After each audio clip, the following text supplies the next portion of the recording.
She uses scream raps in all of her songs, which can be grating. Story 46. I can't name one, but there are a few songs.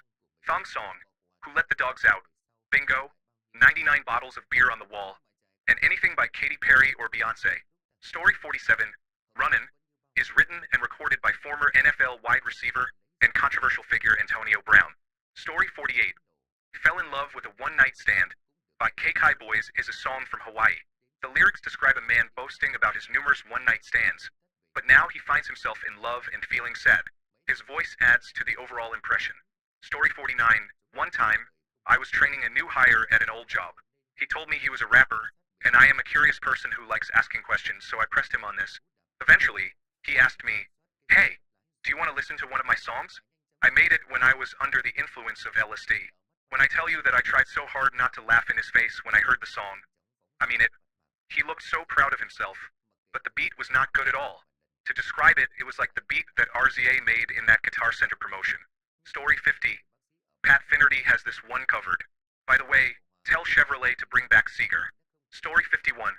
I don't know the name of the actual song, but there was a Bacardi advertisement last year where the lyrics were just, "I love it," repeated many times in a comical manner and said very quickly. It was extremely grating. Story 52. The most mediocre song I have ever heard was by YouTube guitarist Tyler Larson called Have Heart, but it has essentially been purged from the internet after receiving a huge negative reaction. It resembled a glorified Home Depot theme with terrible lyrics. Since that's not an option, here's Free Axe by Brokenside. Story 53.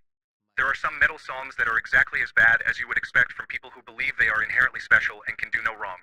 Story 54. Dave Blunt's The Cup. His auto-tune voice is so unpleasant and annoying that I didn't know music could be that bad until I heard it myself. Story 55.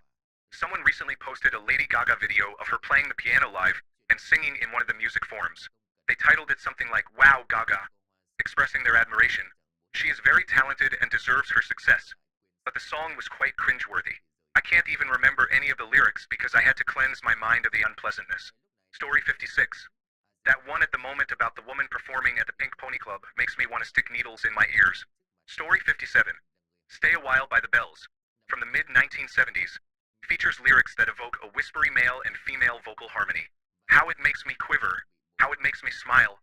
With all the love I have to give her, I guess I'm going to stay with her a while. There is also a line about, "Into my room he creeps without making a sound." I found it distasteful as a teenager, and it feels even more unappealing to me now. Story 58. Dance Monkey. I appreciate the artist, but it makes me want to cover my ears when I hear it. Story 59. Summertime is great with a 3-beat slide. If you have not heard of it, look it up and enjoy the comments. Story 60. Shakira. BZRP Music Sessions, Volume 53. Shakira's discography includes some of the best and worst songs I have ever heard. Story 61. Red Sangria by Jordan Sparks. When the first notes play, I genuinely thought it was going to be a joke. The music video, reminiscent of a Kohl's commercial, didn't help either. Story 62. The one from Shrek. If any band deserves to suffer a tragic plane crash, it's the one that created that song. Story 63. The new cover of Somebody That I Used to Know features a girl saying "anxiety" to the beat of a different song. Now it's the only thing I hear, and every teenage girl thinks it's the greatest song of all time. Story 64. Timothy, in his early 70s, recalls 2 men who turned into cannibals and dined on their friend. This thought immediately came to mind when I saw the question. I'm quite old. Story 65. Working in retail in the 1980s, our frugal owners played holiday music on repeat from a week before Thanksgiving through the New Year.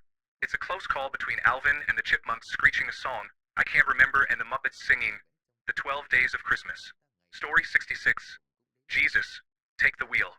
He was born well before cars, so he can't drive at all. Why would you want him to take the wheel? Story 67. The drums create a powerful beat.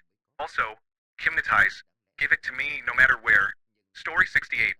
That one poorly received remix of Sweet Caroline was removed from every platform after it was uploaded because the creator faced significant bullying. Story 69. I refuse to believe this song wasn't made and then added as a Naruto opening song as a joke. Story 70. Perhaps a simplified version of "Oh Christmas Tree." Oh Christmas tree, oh Christmas tree, oh Christmas tree, oh Christmas tree. Oh Christmas tree, oh Christmas tree, oh Christmas tree, oh Christmas tree, oh Christmas tree, oh Christmas tree, oh Christmas tree, oh Christmas tree. While the original lyrics were minimal, The repetition of "Oh Christmas Tree" feels rather unimpressive. Story 71, Broken Side Booty Call. There is absolutely no contest. It is the worst combination of sounds ever encountered. Story 72, I absolutely loathe Return of the Mac by Mark Morrison. I dislike the music and his voice. It just brings up strong feelings. Additionally, Lovely Day and Ain't No Sunshine by Bill Withers are quite redundant. It's as if his writing process kept repeating itself. Story 73, I Die Young by the band Perry. I had to listen to it 6 times in one day, and I still strongly dislike that song. Story 74, Black Peter, 1992. I just didn't need to hear it. It has obviously influenced my life somewhat. Story 75, I Am Your Mother. That song gets stuck in my head, and I hate it. Now it's playing in my mind because I keep thinking about it. Story 76, Paralyzed by Finger 11. I hold out for one more drink before I think I'm looking too desperately. So far, it has not been fun. I should just stay home. If one thing really means one, this club will hopefully be closed in 3 weeks. That would be cool with me. Story 77. Genuinely, nothing beats listening to Peach Scone by Hobo Johnson for the first time. I've listened to various genres, including gore noise, Falling in Reverse, almost every song mentioned here, Corey Feldman, and the 6 Feet Undercover albums. Nothing compares. To quote Hive Mind, which introduced me to the song, it feels like I'm being electrocuted. Like I forgot to do something. It gets better with re-listens. I don't dislike it as much anymore, honestly, but I still remember how skin-crawling the first listen felt. Story 78. The Tide is High by Blondie and Fool in the Rain by Led Zeppelin are 2 songs I enjoy, but I find the latter quite annoying. Story 79, Yummy Yummy Yummy by Ohio Express. That song sounds like squeaking styrofoam and nails on a chalkboard to me. Story 80, I believed Shake It Off would fail because my whole body cringed the first time I heard it.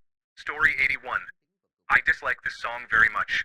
It is about a guy pretending to be a deep, troubled soul because he thinks a girl is attractive. Story 82, You Light Up My Life by Debbie Boone was played nonstop when it was released. I never cared for it due to its sickeningly sweet lyrics, so I switched to another station when it came on. Thanks a bunch for sticking around till the end of the video. Remember to subscribe, and until next time, stay awesome and goodbye. Story 1. I found out I was pregnant in January this year. I was afraid of being another stereotype as a young, first-time mother who might be criticized for being careless. I am 31 years old, have already been married and divorced,